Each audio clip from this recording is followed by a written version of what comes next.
चलिए बच्चों, second reel में बात करेंगे आज हम लोग किसके बारे में, बायनॉमियल सिस्टम ऑफ नोमेनक्लेचर। कुछ रूल्स है नोमेनक्लेचर के, उन रूल्स की बात कर लेते हैं। हमने कहा सर एक नाम हमारे सामने लिखा हुआ है मैंजीफेरा इंडिका लिन।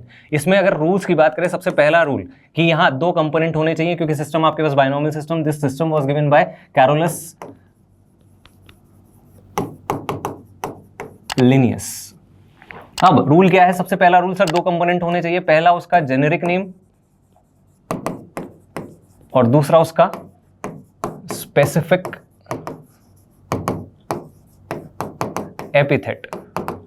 ये रिप्रेजेंट करेगा जीनस को, ये रिप्रेजेंट करेगा स्पीशीज को। उसके बाद सेकंड रूल आता है हमारे पास कि first letter of generic name should be capital while the first letter of specific epithet should be small। इसके बाद तीसरा रूल आता है, जब भी हम लोग इसे लिख रहे हैं तो it should be separately underline. जैसा कि आप यहां देख सकते हैं कि सेपरेटली अंडरलाइन किया है, और जब इसे प्रिंट करेंगे बच्चों तो इसे प्रिंट किया जाएगा इटैलिक्स में। तो ये बात आपको याद रखनी है कि when it is printed in italics. तो तीन रूल आपके सामने आ चुके हैं। इसके बाद नेक्स्ट रूल आता है आपके पास कि सर ये ऐसा करने का रीजन क्या है। तो रीजन ये है कि ये दोनों जो हैं ये डिराइव किए गए हैं कौन सी लैंग्वेज से, लैटिन लैंग्वेज से, because it is a dead language. Clear?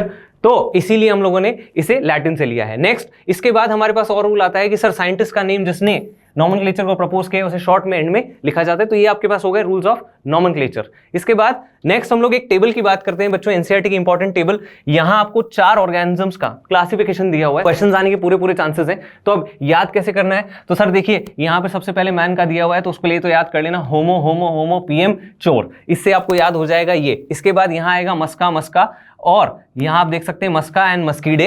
इसके बाद आपको पता है कि आर्थ्रोपोडा का मेंबर है, ये इंसेक्ट है और इसके 2 पेयर ऑफ विंग्स हैं, इसीलिए आप उसको बोलते हैं डिप्टेरा। मैंगो और व्हीट की बात करें तो यहां दोनों में सेम है, यहां दोनों अलग अलग हैं, एक डाइकॉट है एक मोनोकॉट है। अब इसके बाद आपको याद करना है पोआ पोआ यानी कि पोएल्स एंड पोएसी, और यहां पर सैपिनडेल्स एंड एनाकार्डियेसी। तो ये टेबल बहुत इंपॉर्टेंट है बच्चों, ध्यान रखना। चलिए, थैंक यू।